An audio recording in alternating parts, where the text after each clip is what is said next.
What's up, everybody? Trevor Alexander here with episode 2 of Investing for Beginners, man. Super excited. Um, in this episode, we'll be speaking about asset classes as real assets versus financial assets. Many you're already familiar with. If you don't understand what it means to pay yourself first yet, I highly recommend you go back and watch the first episode because that mindset everybody has agreed to adopt, and we're gonna move forward with it. So it's instrumental in setting up that foundation in your mind before we get into much more complex things. So asset classes is August 29th, 2019. Let's get straight to it. So this statement right here about what an investment is very important. It's actually the first sentence in the textbook that I'm studying in my investments analysis class right now. And these are top, you know, doctors, educators, and it's the first sentence in this finance book is understanding what an investment is. We've all invested in some shape, form, or fashion, time, money, or energy, sometimes all three at the same time. Now, a commitment of money or other resources that can be saying, look, I want a better body in the future. That's the benefit. So currently, I'm going to commit to working out and eating healthier. I want to have a better mental and spiritual life. So I'm going to commit to reading a religious text or committing to a church home so that I have a spiritual family. I want to grow in my love with a partner. So I'm going to commit more time and energy to him or her so that in the future, we feel better that we can rely on each other and be accountable, that type of thing. Many times we look back and say, damn, if I knew then what I do now, I would have invested my time or my energy differently. It's a lack of knowledge that we realize was there. So that's my purpose in these episodes is that I'm gonna give you as much knowledge as I have, and when you're ready to make a commitment and do things differently, you won't look back and say, "I wish I would have known that." You was already hit, so that in the future you can receive some positive benefits. So asset classes is what we're discussing right here. These five circles around this one bigger one are the asset classes that we're concerned with for now. So cash, money, moolah, it's the piece of paper, it's the nickels, the dimes, the quarters that we use in order to get things that we want, to get goods or services. If I want to go buy an apple from the 7-Eleven or, get the 2-for-1 bananas or whatever, I'm going to hand over some cash to somebody. All good. They recognize that cash is valuable because when it's time for them to go buy a t-shirt or go buy some school supplies for their kids, they're going to take that same piece of cash and hand it over to someone else. Cash has no value other than we all give it value. What else can you do with a dollar bill? Not really much. But cash is used around the world. The peso, the euro, the US dollar is cash money. Property, real estate, land, very valuable as well because we need shelter. We need somewhere to sleep, to eat, to lay our head, to do business, to hang out with other people. And that's why property is really big. We play sports. We need a plot of land to make a football field or to build an arena. Property is one of the earliest forms of wealth before cash was even used amongst people.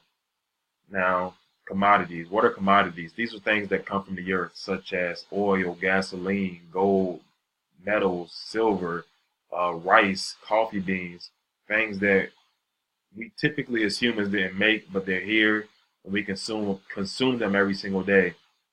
And some of these things renew themselves automatically, and we continue to consume them.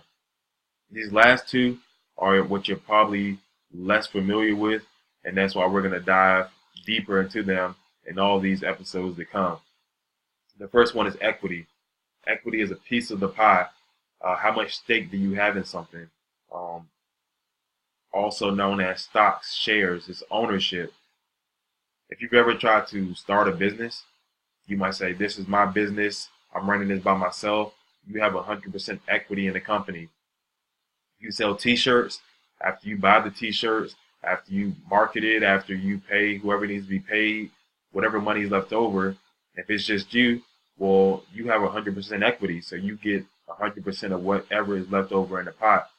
If you and a partner are doing something 50-50, well, maybe y'all are selling lemonade on the street. Well, after all the lemons are purchased and all the, they're all the cups are bought, whatever you pay for, when it's all said and done, if you have $100 left, you and your partner have 50% equity each. $50 goes to him, $50 goes to you. That's what equity is around. It's, what piece of the pie do you have? And last but not least is debt. Debt is a really big market. You hear about the government having $15 trillion in debt. It's because the government lends money and borrows money the same way us human beings do. Dang, I need to make this happen. Yo, can I get some money from you? Dang, I like what you're doing there. I'm willing to lend you some money. I'm going to just need it back with 5% interest. Think about that as bonds. It's not having ownership in anything, but it's debt being issued out so that a good or service can be produced. In return, you get some money when you're the person that lends out those funds. So let's get into real assets or financial assets. Bear with me for about 5 more minutes. We're going to get through this strong. A real asset is something that does produce a good or service, and it generates cash flow. What is a good or service? A good, for my ladies out there, if you're into buying hair and getting, weave installed, your tracks, that type of thing, we'll look at that as a good. You go buy your hair, you go buy your weave from like a beauty supply store. It might cost you $350. Good, you got it. That's a good. When it's time to go get that installed, that's more of a service. You're doing it, or you take it to a hairstylist. She puts your tracks in. She puts, makes it look all nice. The service is done. Both generated a cash flow.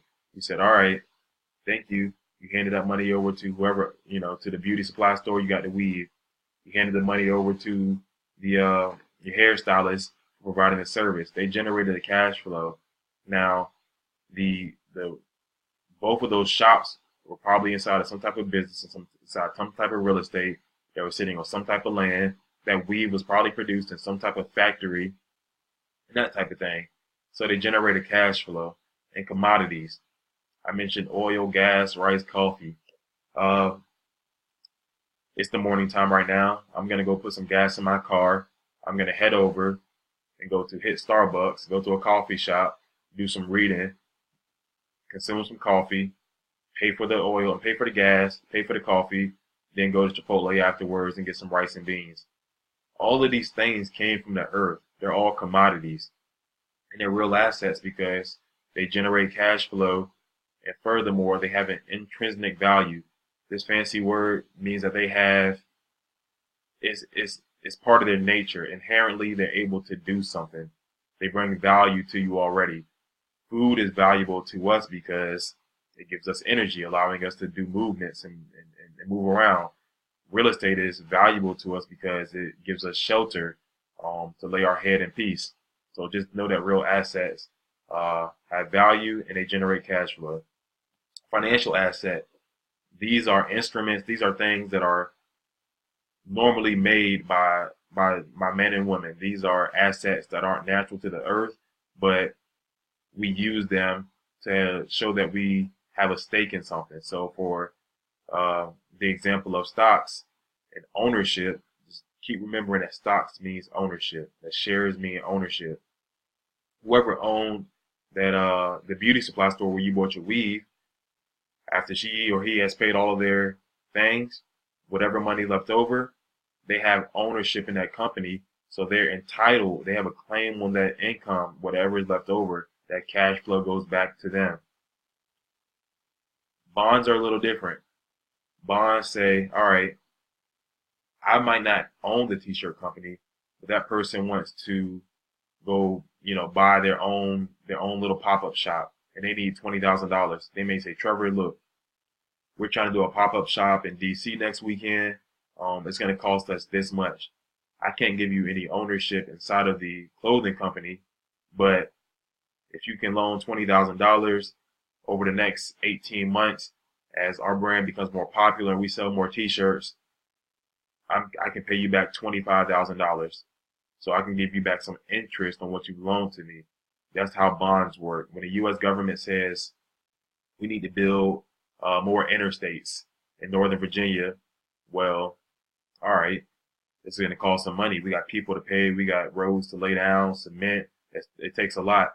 Well, they'll go to the public and say, all right, if you guys loan us money, in return, we'll pay you a little bit more back. So that's how a bond works.